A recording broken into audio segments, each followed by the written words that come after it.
Seoul, the South Korean military said on Monday that a man believed to be a North Korean who defected to the south had crossed the border back into North Korea on New Year's Day.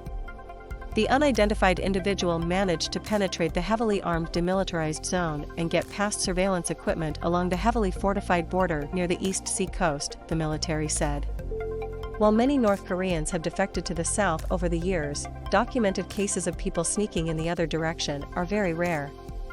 The military said the individual was likely a North Korean defector, and various South Korean media reported that it was a former North Korean gymnast who crossed the DMZ from the north by jumping over a fence about 10 feet high late in 2020. The so-called jump defector was caught on surveillance video climbing over the fence into the south in November 2020, according to the South Korean military. He has been described as a man in his early 30s who worked as a cleaner after defecting to South Korea. The military said the man caught in new surveillance video, crossing northward on Saturday, bears a resemblance. Local media say he's believed to have struggled to adapt to his new life in Seoul, but the motivation for his apparent return to North Korea remained unclear on Monday. He was first noticed missing on December 30th. After he entered North Korea on New Year's Day, South Korean officials say he was taken away by 3 North Korean soldiers. Last year, when a South Korean man illegally crossed into North Korea, he was shot to death and his body burned. Analysts speculated that North Korean forces were ordered to take the extreme measure out of fear that the man could spread COVID-19 in North Korea, though it wasn't clear if he had the coronavirus.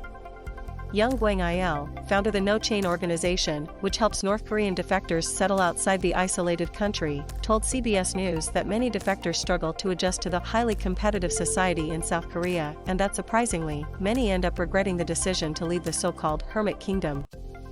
The surging popularity of South Korean television and movies, which make their way across the border via illegal bootlegs, has encouraged North Koreans to try to escape into the South in hopes of a better life. But the reality is that very few ordinary people can afford to live like those portrayed on South Korean television. For defectors, who often aren't qualified to seek high-paying, white-collar jobs in the South, the prospects are even grimmer. North Korean defector turned South Korean lawmaker Ji Song-ho wrote Monday on Facebook that many defectors have a hard time, with a majority ending up in the South's lowest income brackets.